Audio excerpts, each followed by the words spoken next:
নন্দন কালকে রাত্রে হঠাৎ করে আমরা খবর পাই ভোর রাতে, অত্যন্ত হৃদয় বিদারক যে ও বিলোনিয়া যাওয়ার সময় অ্যাক্সিডেন্ট করেছে।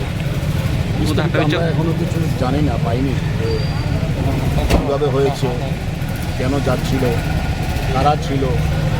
তো আমি এটাই বলবো যে আমাদের যারা সাংবাদিক ভাইয়েরা আছেন, আপনারা জীবনযাত্রাকে আরও সংযত করুন এবং কীভাবে চলাফেরা করবেন না, এটা বারবার আপনাদের কাছে আমি বিনীতভাবে অনুরোধ করছি। আপনারা অত্যন্ত সংযতভাবে চলাফেরা করুন।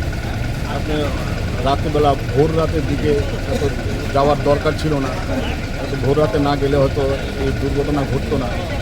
আমি সবার কাছে এটাই বলবো, আজকে আমার শোক জানানোর ভাষা নেই যে নন্দন নেই আমাদের মধ্যে।